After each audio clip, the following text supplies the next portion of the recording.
এরপর মুয়াজ্জিনের আযানের আওয়াজ ওর কানের ভিতরে যায় নাই, মুয়াজ্জিনের আযানের আওয়াজ ওর কানের ভিতরে যায় নাই। মূলত মুয়াজ্জিন আযান দেয়, এটা মুয়াজ্জিনের ডাক নয়, এটা হলো আল্লাহ পাক রব্বুল আলামিন ডাকে। ঠিক কিনা জোরে বলেন? আল্লাহ ডাক দিয়া কয়, বান্দা তোকে ফজরে ডাকলাম, তুই আমার ডাকে সাড়া দাও না। এ বান্দা আমি তোকে জোহরে ডাকলাম, তুই আমার ডাকে সাড়া দিলি না। ও বান্দা আমি তোকে আসরে ডাকলাম, তুই আমার ডাকে সাড়া দিলি না। রে বান্দা তোকে আমি মাগরিবে ডাকলাম, কত মানুষ শুধু করিয়া মসজিদের কাতারে দাঁড়াইয়া যায়, কিন্তু তুই আমার ডাকে সাড়া দিলি না রে বান্দা। আল্লাহ কয়, বান্দা তোকে এশায় ডাক দিলাম, তখনও তুই হাজিরা দিলি না। রাতের বেলা ঘুমাইয়া গেলি।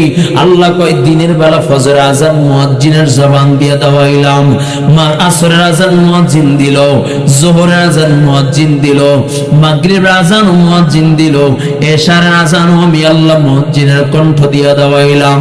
রাতের বেলা আল্লাহ পাক রব্বুল আলামিন রাতের বেলা প্রথম আসমানে এসে ডাক দিয়া করি, বান্দা সারা দিন তোকে ডাকলাম, তুই আমার ডাকে সাড়া দিলে না। আল্লাহ ডাক দিয়া কয়, বান্দা আমি আল্লাহ প্রথম আসমানে এসে তোকে ডাকতেছি রে বান্দা। এরা বান্দা একটু আমার ডাকে সাড়া দাও, একটু আমাকে ডাকো, আমাকে ডাকো, আমাকে ডাকো। কত আল্লাহর আশিক বান্দা আছে রাতের বেলা দাঁড়াইয়া ওই আল্লাহর আশিক বান্দাগুলো যায় নামাজটা বিছাইয়া ঠান্ডা পানি দিয়া ওযু কইরা ওই আল্লাহর আশিক বান্দারা যায় নামাজে বইসা আমার আল্লাহকে ডাকে। ওদের মাও মরে নাই, বাবাও মরে নাই, ওরা রাতের বেলা আমার মালিককে এত গভীর সম্পর্ক নিয়ে ডাক দেয়, মনে হয় যেন আল্লাহ তাআলাকে দেখতেছে। ওদের মাও মরে নাই, বাবাও মরে নাই, আল্লাহর মহাব্বতে ডাকে, আল্লাহর ভালোবাসায় ডাকে। ও বাবা কেমন করে বুঝাইলে বুঝবারে বাবা? গতকালকে আপনাদের প্রিন্সিপাল সাহেব হুজুর মুহতামিম সাহেব হুজুর মুফতি ইব্রাহিম খলিল মাদানী হাফিজাহুল্লাহ কুয়াকাটা হুজুর সহকারে আমরা একসাথে অনেকজন রাত্রে একসাথে ছিলাম। এরপর যখন চলিয়া গেলাম তাকায় দেখি সাহারির টাইম হয়ে গেছে। মাদ্রাসার গেটে পা দিয়ে দেখি কান্নার আওয়াজ, ছোট ছোট বাচ্চাগুলো চোখের পানি ছিঁড়ে ছিঁড়ে কান্না করতেছে। আমার আল্লাহর মহাব্বত, আমার আল্লাহর মহাব্বতের প্রেম হৃদয়ের ভিতরে এত গভীর, আমার আল্লাহকে ডাকে, আমার আল্লাহকে ডাকে। ও কলিজার যুবক, এখনো সময় আছে, দুনিয়ার মহাব্বত অন্তর থেকে বাহির করিয়া একটু আল্লাহকে ডাকো, আল্লাহকে ডাকো, আল্লাহকে ডাকো। আজকে আল্লাহর ওলি আসবে, আল্লাহর ওলির হাতে হাত দিয়া, আল্লাহর ওলির হাতে হাত দিয়ে একটু চোখের পানি ছাইরা ছাইরা একটু কান্না করবা। দুনিয়ার মহাব্বত, দুনিয়ার পিছে তো অনেক ঘুরছো, অনেক ঘুরছো, অনেক ঘুরছো।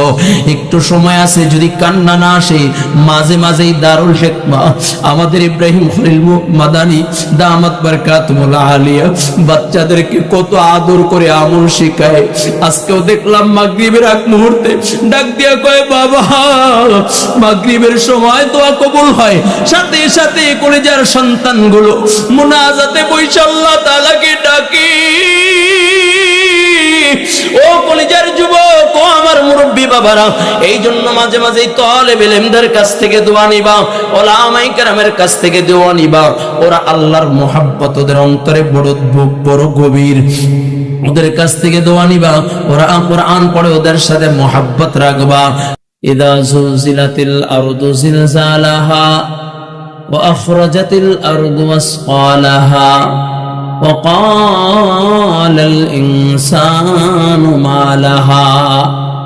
যখন কিয়ামত কায়েম হয়ে যাবে, জমিন চূর্ণ বিচূর্ণ হয়ে যাবে, আসমান জমিন সব তছনছ হয়ে যাবে, সূর্য খুলিয়া পড়িয়া যাবে, চন্দ্র খুলিয়া পড়িয়া যাবে, তারকাগুলো একটা একটা করে খুলে খুলে পড়িয়া যাবে। আল্লাহ পাক রব্বুল আলামিন ইসরাফিলকে যখন সিংহায় ফুঁক দিয়া দিবে, তামাম পৃথিবী সিংহায় ফুঁক দিতে বল, তামাম পৃথিবী তছনছ হয়ে যাবে, লয় হয়ে যাবে। বড় বড় বহুতল ভবনগুলো, বড় বড় অট্টালিকা ধুলির মতো উঠতে থাকবে। একমাত্র মসজিদ আর মাদ্রাসার নিজ নিজ জায়গায় দাঁড়ায় থাকবে।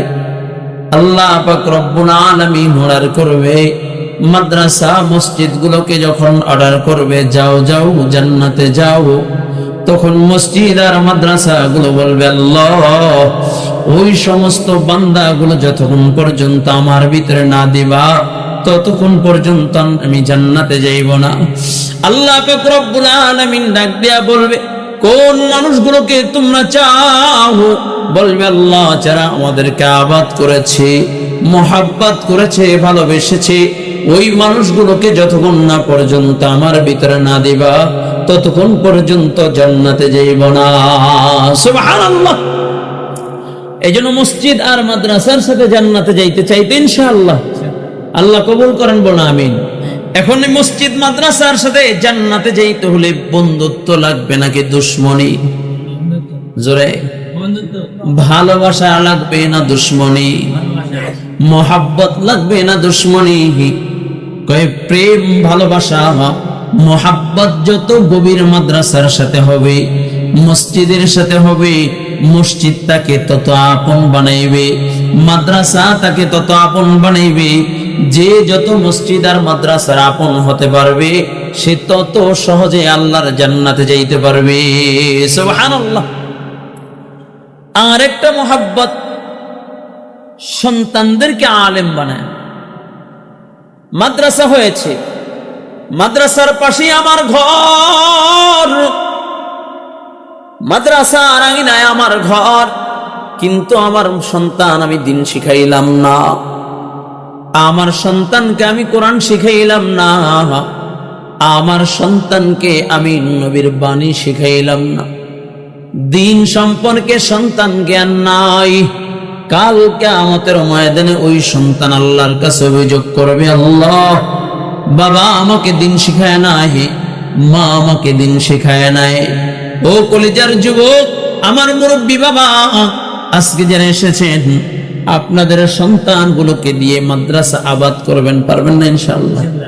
আমি আমার সন্তানকে মাদ্রাসায় দিয়ে ইলম শিখাবো। যখন একটা সন্তান হাফেজে কোরআন হয়, একটা সন্তান যখন আলেম হয়, বাবা যখন দুনিয়া থেকে বিদায় নেয়, সন্তান যখন বাবা তাস্কের সামনে নিয়ে যখন দাঁড়ায় যায়, আল্লাহু আকবার বলে যখন জানাজায় দাঁড়ায় যায়, আল্লাহ পাক রব্বুল আলামিন সাথে সাথে ওই বান্দার গুনাহগুলো আল্লাহ মাফ করে দেন।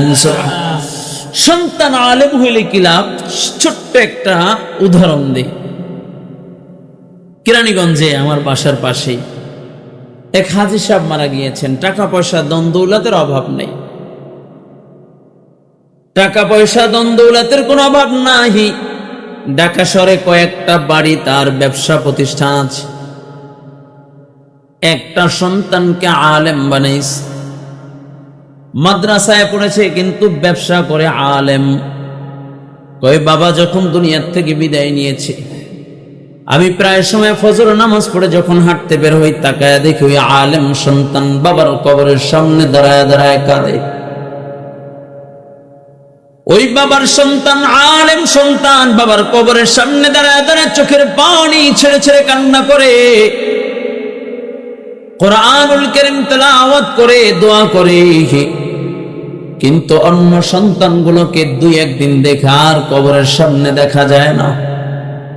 এই জন্য একটা সন্তানকে যদি আলেম বানাইতে পারো, হাফেজ বানাইতে পারো, মৃত্যুর পরে যখন দুনিয়ার থেকে বিদায় নিবা, অন্ধকার কবরে যখন চলিয়া যাবা, তখন এই সন্তান যখন দোয়া করবে, আল্লাহ আমার বাবাকে মাফ করিয়া দাও, বাবার জন্য যখন হাত উঠাইয়া দোয়া করবে, পয়গম্বর আরবি সাল্লাল্লাহু আলাইহি ওয়াসাল্লাম বলেন, সন্তান যখন মা বাবার জন্য দোয়া করে, বেলা পর্দা আল্লাহ তাআলা মা বাবার ওই দোয়াকে আল্লাহ পাক রব্বুল আলামিন কবুল করিয়া নেয়। সুবহানাল্লাহ।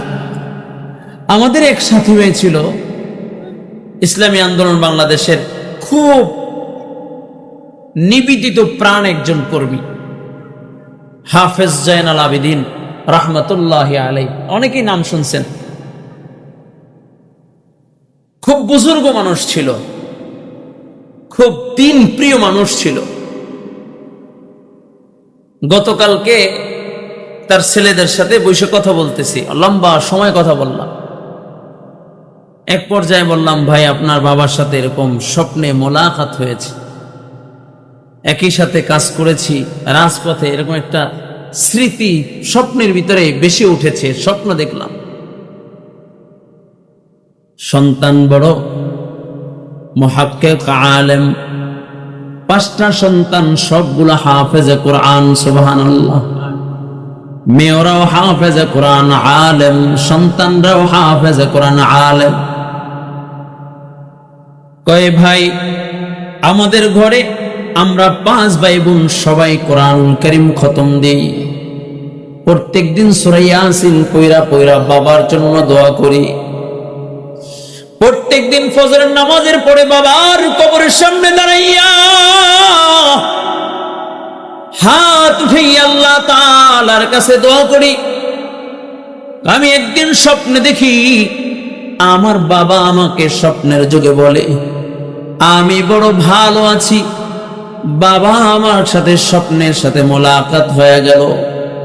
বাবা আমাকে বলে আমি বড় ভালো আছি, তোমরা যে আমলগুলো করো, তোমাদের আমলের বদৌলতে তোমরা যে কোরআন খতম করতেছো, আমল করতেছো, এই আমলগুলো আমাকে কবরে ভালো শান্তি দেয়। সুবহানাল্লাহ।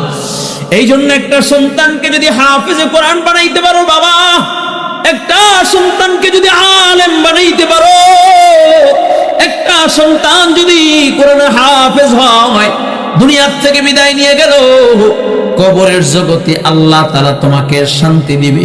ওই হাফেজ কোরআন, ওই আলেম যখন চোখের পানি সেরা সেরা সেরা সেরা তোমার জন্য দোয়া করবে, আল্লাহ পাক রব্বুল আলামিন এই দোয়ার বদৌলতে কবরটাকে আল্লাহ তাআলা নূরান্বিত করে দিবে। বলুন সুবহানাল্লাহ। কেমন করে বুঝাইলে বুঝবে রে বাবা, একটু দিলের কানটা লাগায়া দাও। শেখ জাকারিয়া রাহমাতুল্লাহি আলাইহি জবরদস্ত একজন বুজুর্গের নাম শেখ জাকারিয়া রাহমাতুল্লাহি আলাইহি, যিনি ফাজাইল আমল কিতাব লিখেছেন। মসজিদে মসজিদে যে কিতাবখানা পাওয়া যায়, ফাজাইল আমল কিতাবের লেখক শেখ জাকারিয়া রাহমাতুল্লাহি আলাইহি।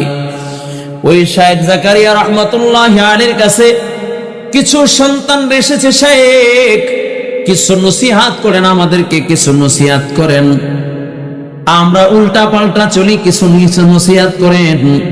শেখ জাকারিয়া রাহমাতুল্লাহি আলাইহি বলে, বাবা নসিহত করব, তবে বলো তোমাদের মা বাবা আছে কি? ওই সন্তানগুলো ডাক দেয়া বলে, শেখ না না, আমাদের মা নাই, আমাদের বাবা নাই, আমরা বড় এতিম। শেখ জাকারিয়া রাহমাতুল্লাহি আলাইহি বলে, শোনো, নসিহত করার আগে কমস কম তোমাদেরকে একটা ঘটনা শোনাই, একটা ঘটনা শোনাই, এরপরে তোমাদেরকে নসিহত করব। শেখ জাকারিয়া রাহমাতুল্লাহি আলাইহি বলে, রে সন্তানেরা শোনো, একজন আল্লাহর ওলি বুজুর্গ একদিনের রাস্তা দিয়া চলতেছে, রাস্তার পাশে একটা পুরানো কবরস্থান। ওই কবরস্থানের সামনে দাঁড়াইয়া আল্লাহর ওলি সূরা ইয়াসিন তেলাওয়াত করলেন, সূরা ফাতিহা, সূরা ইখলাস তেলাওয়াত কইরা ওই কবরবাসীর জন্য দোয়া করে চলে আসলেন, ঈসা আলাইহিস সালাম করে চলে আসলেন। আল্লাহর ওলি যখন ওখান থেকে বিদায় নিয়ে চলে আসে, রাতের বেলা যখন ঘুমায় যায়, ঘুমের ঘরে স্বপ্নের যোগে দেখে কয় দিনের বেলা যে আমলগুলো করেছে ওই আমলগুলো সকল মুর্দার মাঝে সমানভাবে বন্টন করতেছে। বলুন সুবহানাল্লাহ। সব মুর্দাগুলো লাইন দিয়ে দাঁড়ায় গেছে, সকল মুর্দার মাঝে আমলগুলো বন্টন করতেছে। কিন্তু দৃশ্যটা একটু ব্যতিক্রম, পাশেই একটা মহিলার কবর। ওই কবরের ভিতরে মহিলাটা বৈশা রয়েছে, লাইনে দাঁড়ায় নাই। এখন প্রশ্ন হইতে পারে, হুজুর আল্লাহর ওলি কেমন করে স্বপ্ন দেখলো? ও মিয়া, তোমার আমার স্বপ্ন হইল দুনিয়া দুনিয়া নিয়া, তোমার আমার চিন্তা চেতনা হইল নায়ক নায়িকা নিয়া, তোমার আমার চিন্তা চেতনা হলো দুনিয়া কেমন কামাই করবো এই চিন্তা। আর আল্লাহ ওয়ালা বুজুর্গরা যাদের চিন্তা হলো কেমন করে আমি আল্লাহকে পাইব, কেমন করে আল্লাহর সাথে সম্পর্ক করব, কিভাবে আল্লাহর জান্নাতে যাইব, এই জন্য মাঝে মাঝে আল্লাহ পাক রব্বুল আলামিন এমন বুজুর্গদেরকে আল্লাহ তাআলা মাঝে মাঝে স্বপ্নের যুগে দেখাইয়া দেয়, কয় এত কষ্ট করতেছো, রাত্রভর দাঁড়াইয়া দাঁড়াইয়া তাহাজ্জুদ পড়ো, আমায় আল্লাহর স্মরণ করো, আমি আল্লাহর নামের জিকির করো, অপেক্ষা কর, এই জান্নাতখানা তোমার জন্য রেডি করে রাখলাম। বলুন সুবহানাল্লাহ। ইমামে আজম আবু হানিফা রাহমাতুল্লাহি আলাইহি বলেন, আমি আল্লাহ পাক রব্বুল আলামিনকে স্বপ্নের যুগে 100 বারের অধিক দেখেছি। বলুন সুবহানাল্লাহ। ইমাম মালিক রাহমাতুল্লাহি আলাইহি বলেন, আমি আল্লাহ পাক রব্বুল আলামিনকে 100 বার দেখেছি। বলুন সুবহানাল্লাহ। এ কলেজের যুবক, রাত্রবার জাগিয়া জাগিয়া তোমার পছন্দের খেলোয়াড়দের খেলা দেখো, রাত্রবার জাগিয়া জাগিয়া ফজর কাজা কইরা তুমি ব্রাজিলের খেলা দেখলা, আর্জেন্টিনার খেলা দেখলা, অমুকের খেলা দেখলাম, ফজরে আজান হয়, এমন দৃশ্য দেখলাম রে বাবা। আমার বাসার পাশেই কবরস্থান, মসজিদ, মাদ্রাসা, এই মাদ্রাসা, কবরস্থান, মসজিদ তিনটা এক জায়গায়। এই কবরস্থানের পাশেই বড় পর্দা লাগাইয়া এরপরে রাত্রবেলা খেলা দেখে। ফজরে আজান হয়, নামাজে যখন যাই তাকাইয়া দেখি এইগুলো পর্দার দিকে তাকাইয়া রইছে খেলা দেখার জন্য। চিন্তা করলাম, আয় হায়, এই খেলার জন্য রাত্র জাগিয়া, কত রাত জাগিয়া জাগিয়া খেলা দেখতেছি, অথচ মুয়াজ্জিন ডাক দেয় আল্লাহু আকবার, আল্লাহু আকবার বলিয়া। যেই কথা বলতেছিলাম, শেখ জাকারিয়া রাহমাতুল্লাহি আলাইহি কেমন করে স্বপ্ন দেখে, ভাই আল্লাহ ওয়ালা বুজুর্গ যারা যারা আল্লাহর সাথে সম্পর্ক রাখে, যাদের মাথার তালু থেকে নিয়ে পায়ের তালু পর্যন্ত আল্লাহর নবীর সুন্নাত পাওয়া যায়, শরীয়তের আইন শরীয়তের বিধানের উপরে চইলা নবীর আদর্শ গ্রহণ করা যারা চলে, এমন বুজুর্গ যারা, তাদেরকে আল্লাহ মাঝে মাঝে স্বপ্নের যুগে দেখা দেয়। আর এটাকে বলা হয় ইলকায়ে রহমানি, আল্লাহ তাআলার তরফ থেকে আল্লাহ তাআলা দেখায়। শেখ জাকারিয়া রাহমাতুল্লাহি আলাইহি বলে, এ সন্তানেরা শুনো, ওই আল্লাহর ওলি রাতের বেলা ঘুমাইয়া স্বপ্নের যুগে দেখে, ওই আল্লাহর ওলি স্বপ্নের যুগে দেখে ওই যে দিনের বেলা ঈসা আলাইহিস সালাম করেছিল, ওই আমলগুলো সমানভাবে সমস্ত মুর্দানের মাঝে বন্টন করতেছি। কিন্তু দৃশ্যতে একটু ব্যতিক্রম, কেউ সবাই লাইনে দাঁড়ায় গেছে, একটা কবরে একটা মহিলা বসা, যেই মহিলাটার কবরটা আলোকিত দেখা যায়। জিজ্ঞাসা করলো, মা, সবাই আমল নেওয়ার জন্য লাইনে দাঁড়ায় গেল, আপনি কেন লাইনে দাঁড়াইলেন না? এমন সময় মহিলা ডাক দিয়া বলে, বাবা, আমার এই আমলের প্রয়োজন নাই, তবে ফেরেশতারা আমার ইচ্ছা অবশ্যই আমাকে দিবে। কেন আমি লাইনে দাঁড়াইলাম না জানো? আমি দুনিয়া একজন হাফেজ কোরআন সন্তান রেখে আসছি। আমার সন্তানটা ব্যবসা করে, কিন্তু আমার সন্তানটা হাফেজ কোরআন। আমার সন্তানটা কোরআন পইরা পইরা আমি মায়ের জন্য দোয়া করে, আমি মায়ের জন্য ঈসা আলাইহিস সালাম করে, আমি মায়ের জন্য দান সদকা করে, নামাজের পরে মুনাজাতে আমি মায়ের কথা স্মরণ করি। আমার জন্য আমার সন্তানের দিলে বড় মোহাব্বত, আমার জন্য আমার সন্তানটা বড় মোহাব্বত আর ভালোবাসা নিয়ে আল্লাহর কাছে কান্নাকাটি করে। এমন সময় জিজ্ঞাসা করে, মা, কোথায় তোমার ঘর, কোথায় তোমার বাড়ি, কোথায় তোমার সন্তান থাকে? অমুক বাজারে দোকানদার। আল্লাহর ওলির ঘুম ভেঙে যায়, সকালবেলা উঠিয়া ওই আল্লাহর বান্দার সাথে দেখা করার জন্য চলিয়া যায়। আল্লাহর ওলি দিনভর দাঁড়াইয়া দাঁড়াইয়া দেখে ওই সন্তানটা দোকানদারি করে, হাফেজ কোরআন। কাস্টমার যখন আসে তখন সদাই দিয়া আবার কোরআন তেলাওয়াত করতে থাকে, কোরআন তেলাওয়াত করতে থাকে। আবার যখন কাস্টমার আসে, কোরআন তেলাওয়াত বন্ধ কইরা আবার সদাই বিক্রি করিয়া আবার কোরআন, কাস্টমার বিদায় হইলে কোরআন তেলাওয়াত করে। আবার গরিব দুঃখী আসলে দান সদকা করে। সারা দিন দেখিয়া বিকাল বেলা আল্লাহর ওই ডাক দিয়া কয়, এই সন্তান, এই বেটা, তুমি যে আমল করতেছো, এই আমলের ধারাবাহিকতা ঠিক রাখবা। তোমার এই আমলের বদৌলতি আল্লাহ পাক রব্বুল আলামিন তোমার মায়ের কবরটাকে আলোকিত করে দিয়েছে। বলুন সুবহানাল্লাহ। আল্লাহু আকবার। ও কলেজার যুবক, একটু দিলের কানটা লাগায়া দাও। শেখ জাকারিয়া রাহমাতুল্লাহি আলাইহি বলেন, কিছুদিন পরে আল্লাহর ওলি ওই রাস্তা দিয়ে আবার চলতেছেন। আবার পুনরায় ঈসা আলাইহিস সালাম করলেন, সূরা ইয়াসিন তেলাওয়াত করলেন, সূরা ফাতিহা, সূরা ইখলাস তেলাওয়াত করে দোয়া করলেন। রাতের বেলা যখন আবার ঘুমায়া যায় ওই দিনকার মতোই স্বপ্নে দেখে, কিন্তু ওই দিনকার স্বপ্নের চেয়ে আজকের স্বপ্নটা একটু ব্যতিক্রম দেখা যায়। আল্লাহর ওলি তাকাইয়া দেখে ওই দিনকার যেই মহিলা আমল নেওয়ার জন্য লাইনে দাঁড়ায় নাই, যেই মহিলাটার পুরা কবরটা আলোকিত দেখা যায়, ওই মহিলাটা আজকে সর্বপ্রথম লাইনে দাঁড়ায় গেল আমল নেওয়ার জন্য, নেকি নেওয়ার জন্য লাইনে দাঁড়ায় গেছে। মহিলাকে জিজ্ঞাসা করলো, মা ওই দিনকে তো আপনি লাইনে দাঁড়ান নাই, আজকে কেন আগে লাইনে দাঁড়ায় গেলেন?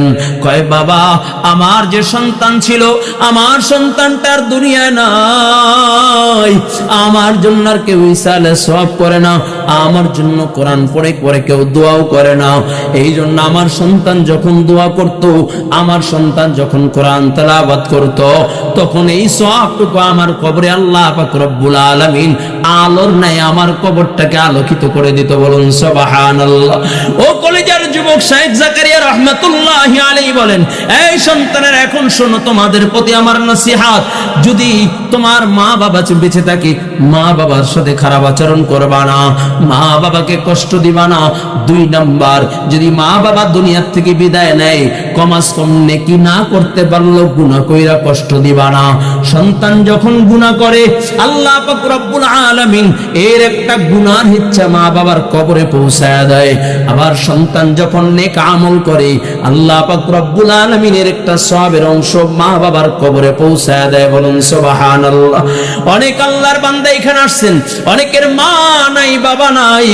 সাবধান সাবধান বাবা, গুনাহ কইরা মাকে কষ্ট দিবেন না, মাকে কষ্ট দিবেন না, বাবাকে কষ্ট দিবেন না। পারবেন তো ইনশাআল্লাহ। যেই কথা বলতেছিলাম, এই জন্য আমি দুনিয়ার থেকে বিদায় নিব, জীবন যৌবন সব কোরবান করে সন্তানের জন্য কামাই করলাম, বাড়ি করলাম, গাড়ি করলাম, ধন সম্পদ তৈরি করলাম, টাকা পয়সা অট্টালিকা তৈরি করলাম, কোনো কিছুর অভাব নাই। মানুষ যখন সম্পদ গড়ে একটা পর্যায়ে ওই সম্পদ আর বক্ষণ করতে পারে না, দুনিয়ার থেকে বিদায় নাই। সন্তানগুলোকে যদি মানুষের মতো মানুষ না করতে পারে, সন্তানগুলোর ভিতরে যদি দ্বীনের বুঝ না আসে, ওই সন্তানরা বাবার টাকায় জুয়া খেলে, বাবার টাকায় মদ পান করে, বাবার টাকায় উল্টা পাল্টা চলে। ঠিক কিনা? আছে কি নাই? আপনাদের পিলকুনিতে নাই? কথা বলেন, আছে কি নাই? আর সন্তান যদি আদর্শওয়ালা হয়, সন্তান যদি দিনদার হয়, সন্তান যদি আল্লাহওয়ালা হয়, সন্তান যদি বুজুর্গ হয়, তাহলে এই সন্তানগুলো মা বাবার জন্য দোয়া করে। ঠিক কিনা জোরে বলেন। এই জন্য কলিজার যুবক, আমার মুরব্বী বাবারা যারা উপস্থিত হয়েছেন, আল্লাহ তাআলার কাছে বেশি বেশি কান্নাকাটি করব, আল্লাহর কাছে দোয়া করব। আল্লাহর ওলি আসতেছে, আল্লামা হাফিজুর রহমান সিদ্দিক কুয়াকাটা হাফিজাহুল্লাহ, হুজুরের হাতে হাত দিয়া আখিরি মুনাজাত কইরা এখান থেকে বিদায় নিব। আল্লাহ কবুল করেন, বলুন আমিন। কয়, বুজুর্গদের সাথে সম্পর্ক রাখলে কি লাভ? বুজুর্গদের চেহারার দিকে তাকাইলে কি লাভ? আল্লাহ ওয়ালাদের জবানের কথা শুনলে কি লাভ? বলবনি? বলতাম নি? আর রাগ করতেছেন? হুজুর রোজা ছিল, ইফতারি করেই সাথে সাথে বের হচ্ছেন, যেহেতু আশুরার সময় চলতেছে। ঠিক কিনা? অল্প সময়ের ভিতরে আসবেন, আমরা বসবো না ইনশাআল্লাহ। কে কে থাকবো? আল্লাহু আকবার, জোরে আল্লাহু আকবার। আর হাত দুইটা টান টান করে দেন না, জোরে বলেন নারে তাকবীর, আরো জোরে নারে তাকবীর। যে নাড়াচাড়া দেই তো, মাশাআল্লাহ, আল্লাহ কবুল করেন। লা ইলাহা ইল্লাল্লাহ, লা ইলাহা ইল্লাল্লাহ, লা ইলাহা ইল্লাল্লাহ, লা ইলাহা ইল্লাল্লাহ। জবান খুলে লা ইলাহা ইল্লাল্লাহ, লা ইলাহা ইল্লাল্লাহ, লা ইলাহা ইল্লাল্লাহ, লা ইলাহা ইল্লাল্লাহ, লা ইলাহা ইল্লাল্লাহু মুহাম্মাদুর রাসূলুল্লাহ। ও কলিজার যুবক, আল্লাহওয়ালা বুজুর্গদের চেহারার দিকে তাকাইলো লাভ, একজন আল্লাহর ওয়ালার দিকে তাকাইলে আল্লাহ তাআলা দিলের নেফাকি দূর করে দেয়। বলুন সুবহানাল্লাহ। আল্লাহওয়ালাদের সাথে সম্পর্ক রাখলে আল্লাহ পাক রব্বুল আলামিন তাকেও চমকায় দেয়। বলুন সুবহানাল্লাহ। দারুল দাওবান মাদ্রাসার একজন বুজুর্গ বয়ান করার জন্য গিয়েছেন। যে এলাকায় বয়ান করার জন্য গিয়েছি ওই এলাকায় একজন চাষি ছিল। চাষি চিনেন? চাষাবাদ করে। এই চাষির ভিতরে তামান্না, আমি আল্লাহর ওলির বয়ান শুনবো। আল্লাহর ওলির বয়ান শোনার জন্য চাষি বয়ান শোনার জন্য বহু দূর থেকে এইসা প্যান্ডেলে বসে গেলেন। আল্লাহর ওলির জবানের বয়ান শুনলেন।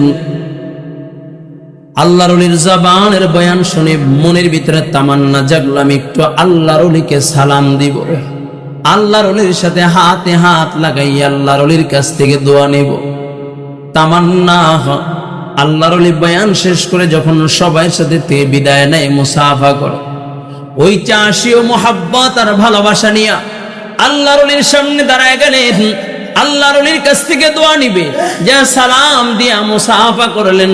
মনের ভিতরে আর একটু তামান্না জাগলো, দেখি আল্লাহর ওলি যদি একটু ফুক দেয় তাহলে হয়তোবা আমি অসুস্থ মানুষ সুস্থ হয়ে যাব। এই নিয়াতে ডাক দিয়া বলে, হুজুর আমাকে একটু ফুক দিয়া দেন।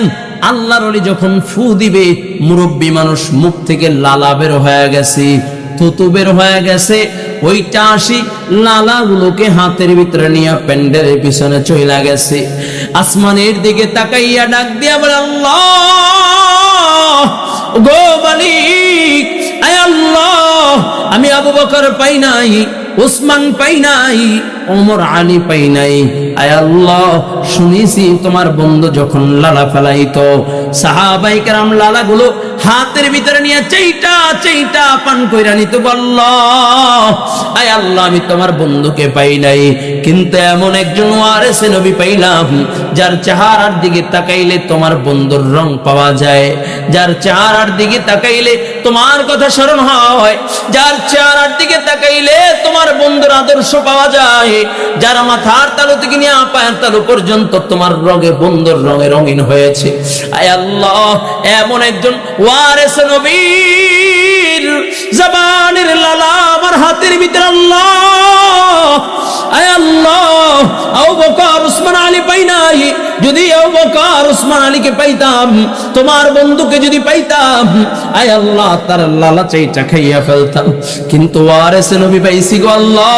এই ওয়ারিসে নবীর লালা তোমার বন্ধুর মোহাব্বতে, তোমার বন্ধুর ভালোবাসায় আমি চাইটা খায়া ফেললাম।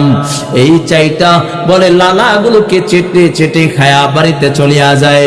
মেয়ের ঘরে স্বপ্নের যুগে দেখে মদিনার নবী মুহাম্মাদুর রাসূলুল্লাহ সাল্লাল্লাহু আলাইহি ওয়াসাল্লাম স্বপ্নের যুগে হাজির। আল্লাহর নবী ডাক দিয়া বলে, ও আমার আশিক, ও আমার আশিক, আমার মোহাব্বতে, আমার ভালোবাসায় ওয়ারিসে নবীর লালা চাইটা খায়া ফেলছো। আমি মুহাম্মাদুর রাসূলুল্লাহ ঘোষণা করলাম, তোর মতো আশিকের না নিয়া আমি আল্লাহর জান্নাতে যাইব না। সুবহানাল্লাহ। এটা হলো মুহাব্বত, এটা হলো ওয়ারিসে নবীর মুহাব্বত। এই জন্য আলেমদের সাথে সম্পর্ক লাগাও, আলেমদের সাথে ভালোবাসা লাগাও, আলেমদের সাথে মোহাব্বতের বন্ধন তৈরি করো। আর এই আলেম তৈরি হওয়ার মার্কাজ হইল আলহামদুলিল্লাহ দারুল হিকমা। এটা হলো আলেম তৈরি করার মার্কাজ, এটা হলো আদর্শ নবীর, আদর্শ উম্মত তৈরি করার মার্কাজ। ঠিক কিনা জোরে বলেন? এখান থেকে নবীর সুন্নাতকে জিন্দা করার মার্কাজ। ছাত্রদেরকে প্র্যাকটিক্যালি নবীর সুন্নাত শেখানো হয়, নবীর আদর্শ কেমন সেটা শেখানো হয়। এই জন্য উদারত আহ্বান রাখবো, মাদ্রাসার সাথে সম্পর্ক রাখবো, মাদ্রাসার সাথে ভালোবাসা রাখবো। পারবেন না ইনশাআল্লাহ? আওয়াজ দিয়ে বলেন না, পারবেন না ইনশাআল্লাহ? কে কে পারবেন? আল্লাহু আকবার, জোরে আল্লাহু আকবার। আল্লাহ কবুল করেন, বোনা আমিন। এটা হাত দুইটা জায়গায় দেন না, জোরে টান টান করে দেন বাজানরা, একটু টান টান আমার আল্লাহকে দেখায় দেন। আল্লাহ তাকায় দেখো মাদ্রাসার ভবনে, মাদ্রাসার মোহাব্বতে তোমার আশিক গুলো হাত উঠাইয়া দিয়েছে আল্লাহ। এই হাতগুলোকে তুমি কবুল করিয়া নাও, এই হাত দিয়ে মাদ্রাসার খেদমত করার তৌফিক দাও, এই হাতওয়ালাদেরকে মাদ্রাসার খাদিম হিসাবে কবুল করিয়া নাও আল্লাহ, এই মাদ্রাসার সাথে জান্নাতে কবুল করিয়া নাও। জোরে বলুন আমিন। রাগ করছেন? কি বলেন, মাদ্রাসার সাথে সম্পর্ক দরকার আছে কি নাই? কাসেম নানতুবি রহমতুল্লাহি আলাইহি দারুল দেওয়ান